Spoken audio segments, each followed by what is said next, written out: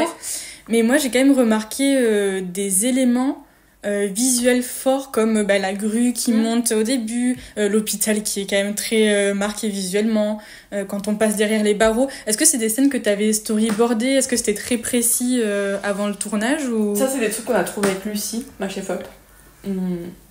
On a beaucoup travaillé sur... Lucie, elle avait beaucoup comme inspiration Cléo de 5 à 7. Et moi, pas tant. C'est-à-dire, oui, pour l'histoire, oui, pour sa temporalité réduite, puis le sujet et tout. Mais en fait, moi, je l'ai pas revu pour la prépa. Mais Lucie avait vu beaucoup de choses très ingénieuses, très inventives déjà, d'Agnès Varda. Et en fait, on se disait, c'est un film effectivement naturaliste et tout, plutôt naturaliste, centré sur son perso, mais on peut s'autoriser des choses qui sont pas qui sont un peu plus sophistiquées, un peu plus travaillées, un peu plus fabriquées, sans que ce soit non plus qu'on perde un peu faire de l'épaule tout le temps. Et donc on a un peu joué aussi sur la distance de Nino à soi-même, la distance de Nino avec les autres. Donc effectivement pour le plan où il passe sous le métro et tout ça là, c'est un truc qu'on a décidé assez vite dans les errances, enfin assez vite, en fait c'est marrant, c'est-à-dire tu vas en prépa sur le Stalingrad et puis t'es là comment faire pour tourner ça?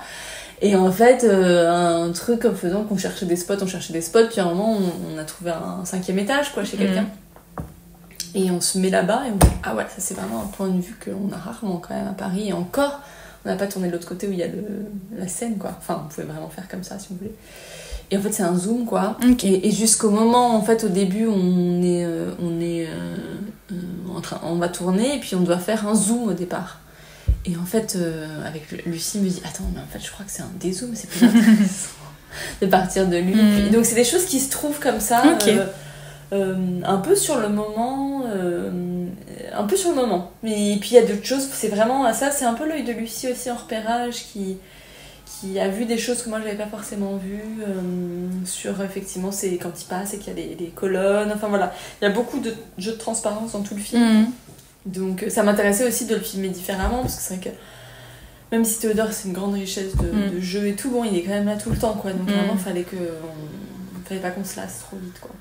Mais c'est intéressant parce qu'il y a un point de vue qui est omniscient quand même, parce qu'on est à la fois on ressent vraiment les choses avec lui et en même temps je trouve qu'on a du recul sur ce qu'il est en train de vivre, il y a un peu un entre-deux et en même temps ça tombe pas dans le mélo et ça je trouve ça intéressant. Toi comment tu l'as équilibrer le fait de pas tomber dans le mélo, de garder un peu de distance, en même temps être vraiment avec lui? Moi j'aime pas trop le mélo, donc c'est vrai que je me suis dit oh là là, faut qu'on arrive à pouvoir en sortir vite. Et aussi par l'humour et tout ça joue aussi quand même, je crois, dans le côté pas trop non plus pathos. Et en même temps, il va bien falloir qu'ils soient un peu décents par rapport à la maladie, quoi. Donc on est obligé quand même de pas en rigoler. Donc je sais pas, ça c'est un truc qui m'est assez propre je crois, mais en général sur l'esprit de sérieux quoi, j'aime pas trop l'esprit de sérieux, donc en fait j'aime pas trop quand les choses sont toujours d'une manière. Et donc c'est vrai qu'on est avec lui et en même temps lui c'est tellement contrasté ce qu'il ressent à l'intérieur de lui que je trouvais ça intéressant que parfois il soit un peu, enfin il puisse être rire avec sa mère, rire avec ses potes, parce que je pense que dans ces moments là moi j'avais l'impression que c'est pas non plus la chape de plomb qui tombe quand on apprend le cancer et puis tout se teinte de gris et puis c'est terrible puis le regard surtout change. Bah non, hein, franchement parfois t'es dans la rue et puis en fait la vie elle te rattrape de toute façon et elle est bien présente, donc t'es obligé de t'y accrocher de la manière dont elle existe. Donc je trouvais que c'était un truc le plus réaliste possible aussi, que de pas y aller sur un truc trop drama en fait dès le début. Et en revanche en scène de fin on se l'est un peu autorisé, un peu lyrique, un peu voilà pour qu'elle saisisse, parce que le risque quand on veut pas tomber dans le mélo c'est aussi de passer à côté de l'émotion quoi. C'est de dire je suis allée tellement en surface que finalement ça va pas accrocher les gens. Mais bon après je comptais sur Théo aussi, je savais qu'il allait il est tellement puissant au jeu qu'on n'a pas besoin, nous, d'en faire beaucoup plus en mise en scène, en écriture et tout, quoi. Bon, je pense que ça joue aussi dans la maladresse du personnage. Bien sûr. Et puis des autres qui sont quand même qui continuent leur life de manière voilà. Mais à partir de la mère, je trouve qu'on a compris aussi un peu le ton du film, quoi. Et justement, c'est un des points sur lesquels je voulais revenir, les autres personnages, parce que oui, il y a Nino, c'est le titre du film, c'est le personnage principal, mais en vrai, les autres personnages, ils sont extrêmement touchants, et ils apportent à la fois du souffle au film et au personnage, je trouve. Et je voulais savoir pourquoi en avoir fait un film de rencontre, finalement. Ouais. Franchement, je pense que c'est pas un truc que j'ai décidé, c'est à l'écriture, ça s'est fait un peu comme ça. J'aime bien les films de bande et tout quand même, tu vois, si j'avais pu en faire encore plus, j'en aurais fait encore plus, mais bon, on était sur 3 jours, je me suis dit bon, ça... Mais j'aime bien, parce qu'en fait, il y a quand même un truc que je crois très profondément, c'est que on se sort pas tout seul d'une situation comme ça, et en même temps, on ne peut vivre que seul cette épreuve. Donc il y a toujours un truc qui m'intéresse entre la solitude existentielle qui fait que quand il nous arrive quelque chose ou quand on est mal, c'est horrible parce que personne ne sera mal comme on est mal, personne ne comprendra quand on a un chagrin d'amour comment on n'est pas bien. Et en même temps, le premier réflexe, c'est souvent d'aller chercher de l'aide alors qu'on sait que personne va vivre à notre place. Donc il y a toujours un truc comme ça, je trouve, un peu désespéré, un peu toujours illusoire de dire d'aller chercher de l'aide, quoi. Et je trouvais ça beau, en fait, que c'est un peu matérialisé dans ce serait bien que vous soyez accompagné, en fait, pour votre première séance. Elle est pas obligatoire, cette chose-là, mais elle lui dit comme ça, et puis lui, il se dit, il faut vraiment que je trouve quelqu'un, en fait. Donc c'est tout ce balancier-là, je trouve, qui, moi, est aussi quelque chose qui me travaille tout le temps sur besoin de solitude et extrême besoin des autres. Et je trouve qu'on tire toujours un peu entre les deux, c'est moi, j'ai besoin d'être seule, je me sens seule, est-ce qu'on pourrait être ensemble ? Puis c'est un peu ça sur un tournage aussi, finalement. C'est arriver à être réalisatrice et mener son projet à soi. Et en même temps, c'est un projet collectif qui appartient à tous les autres aussi. C'est vrai, puis il y a des moments où on a extrêmement besoin d'être seule. L'écriture, c'est-à-dire moi j'écris toute seule, donc l'écriture. On passe des années, puis à un moment, hop, on est entouré de 50 personnes avec qui il faut communiquer, créer du lien, créer une harmonie.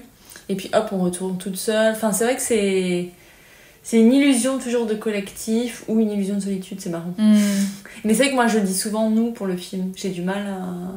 Tu vas dire mon film par exemple.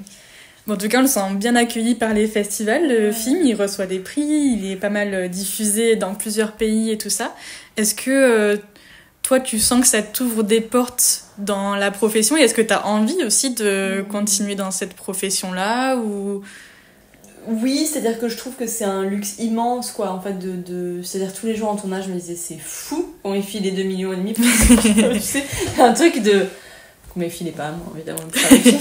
Non, mais je me disais, trop marrant que ce soit un métier, parce que tu sais, quand, moi, c'est arrivé un peu tard, quand même, dans ma vie, donc je suis toujours en train de me dire, ah ouais, c'est fou, quand même, d'en faire sa vie. Après, oui, franchement, le film est bien reçu. Puis je pense que c'est un peu une surprise parce que les gens savaient pas trop ce que j'avais fait avant. Puis j'en avais fait qu'un. Donc il y a une attention. De toute façon, dès que tu fais un film à la semaine, il y a quand même une attention portée. Puis là, on va à Toronto et tout. Donc ça peut. Après, il faut... moi, je suis quand même fidèle. Donc je veux dire, je suis avec ma productrice. On est bien toutes les deux. Et on va certainement travailler un autre film ensemble. Mais... il s'agit aussi de refaire un peu de la place à la vie pour vivre des choses, pour savoir quoi raconter. Et ça, c'est un peu toujours le problème, je crois, ouais, mais en même temps, il faut bien en vivre. Donc, faut pas mettre 5 ans avant d'écrire quelque chose. Compliqué, hein, ça. En même temps, faire un film trop vite, parce qu'attention, faut pas décevoir parce que t'as fait le premier. Faut pas qu'on t'oublie aussi. Faut pas qu'on t'oublie, c'est très concurrentiel. Et en même temps, je ressens beaucoup de bienveillance de la part des autres réalisatrices notamment qui sont passées par là il y a quelques années. Tu vois, il y avait en Corse, il y avait une réalisatrice qui s'appelle Lola Kivron de Rodéo, Agathe Ridinger de Diamant Brut et tout. Elles sont toutes venues voir mon film. Et puis il y a quand même aussi un truc qui se crée, je pense, de solidarité, puis on est dans la même galère. Tu peux te dire, j'aimerais bien te faire tourner machin. Tu peux te dire, il faudra vraiment que je fasse un film qui me fasse passer un cap. C'est moins organique en fait les décisions, je trouve. Tu sais, c'est plus ça a déjà été fait, donc ça il faut faire attention en fait